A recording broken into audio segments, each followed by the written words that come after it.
vidéo, après réflexion, je me dis, cette vidéo, on dirait comme sur l'ancien YouTube quand il y avait des tags comme ça.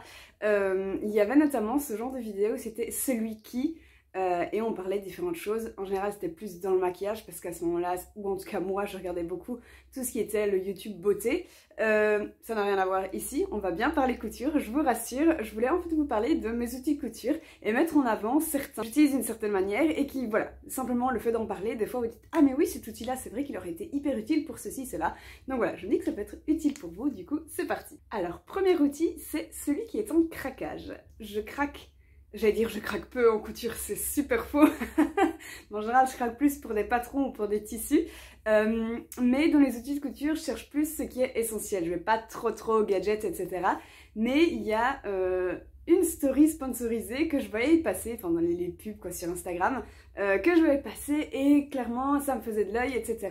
Et j'ai fini par l'acheter. Alors je l'ai pas acheté sur le site même parce que c'était du gros dropshipping où en gros tu payais 30 balles ta boîte alors qu'en fait sur Amazon c'était à 4,50, un truc comme ça, enfin bref, débile. Bref, je vous parle de l'outil à billets. C'est en fait une petite boîte où vous retrouvez tout le kit pour faire des billets facilement.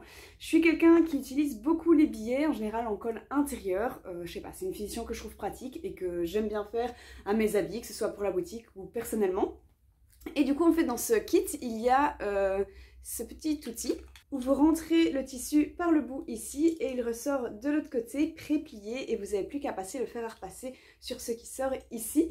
Et alors il y a vraiment le kit complet, on va dire, où il y a vraiment les quatre dimensions différentes. Ici, il y avait toutes des pinces pour aider à bien plier le tissu. Là, c'est un outil pour retirer facilement le billet de votre petite machine, on va dire. Je sais pas comment ça s'appelle tout ça.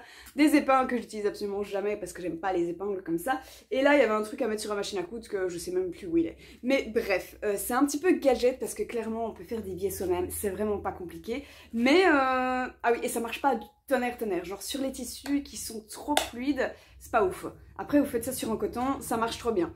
Donc voilà, un petit peu gadget comme ça, c'est un petit craquage, mais en vrai j'en suis quand même trop contente. Celui que je devrais plus utiliser, alors je l'ai pas ici parce que c'est super grand, c'est ma planche à découper. Je l'ai reçue de la part de mes parents, je sais plus si c'était pour mon anniversaire ou pour la Saint-Nicolas.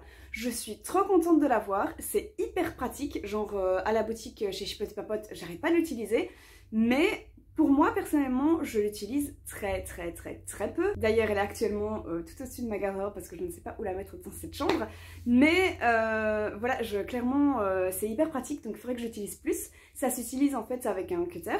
Et pour découper tout ce qui est par exemple les accessoires de ma boutique, ça avance tellement plus vite avec du coup la planche à découper et un cutter.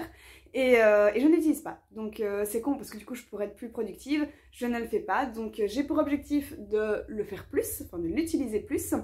Pour tout ce qui est chouchou, full-chi, je vais également faire des pochettes sur ma boutique à thermocoller sur des t-shirts, des suites. Là clairement, voilà, il faut que je prenne la main à utiliser plus cette affaire. Mais du coup je pense que je le ferai plus une fois que j'aurai mon atelier du coup dans le prochain appart. Celui que je regrette. Alors je déteste regretter dans la vie, pas juste la couture, hein, de manière générale. Du coup je trouve toujours, je sais pas, une utilité à ceci, cela ou...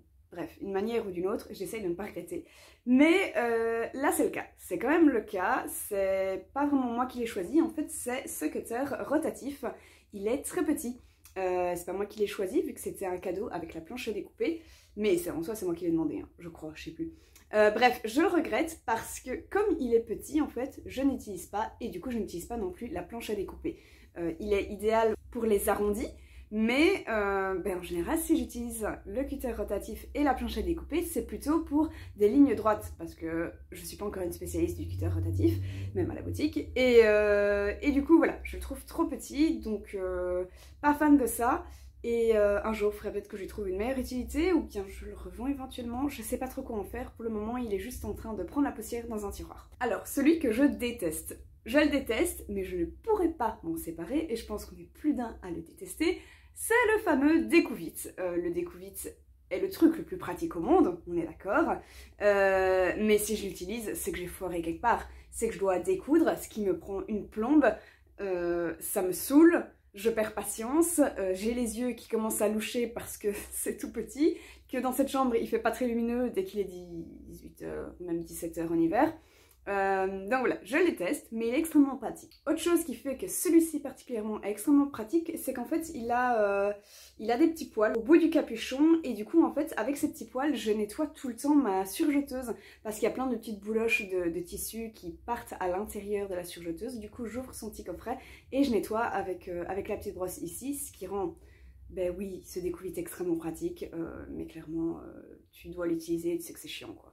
Alors, celui qui est trop peu connu, je le vois du moins peu dans tout ce qui est tuto sur YouTube, même quand je parle avec des couturières, il n'est pas spécialement encore beaucoup utilisé, j'ai l'impression, alors que franchement, ça change la vie, c'est absolument génial. C'est le bic à friction. En fait, je crois que c'est son nom. C'est un bic qui a une encre qui part, en fait, donc normalement avec la petite gomme qui est au bout ici, mais également au fer à repasser avec la chaleur.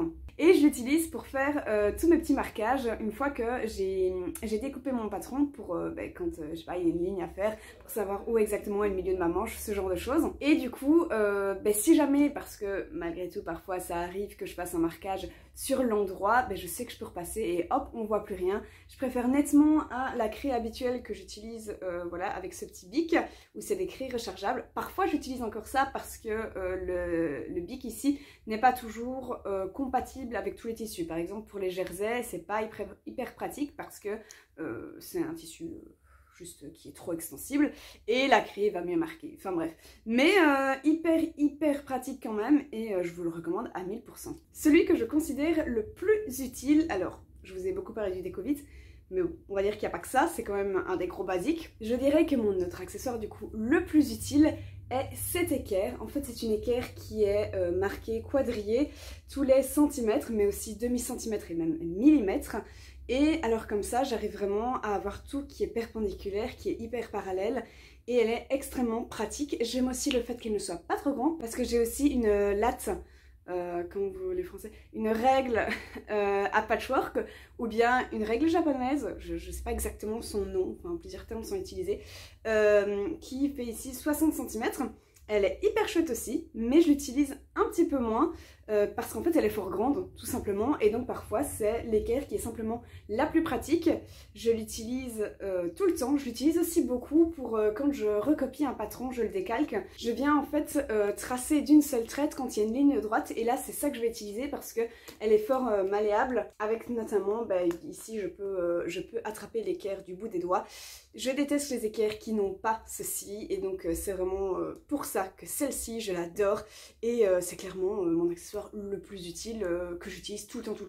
Celui qui vient à me rejoindre, c'est ce pied presseur. Alors je n'avais pas eu pour aider, oui, il paraît un petit peu énorme quand on le voit comme ça, donc c'est bien un pied de biche à mettre à sa machine.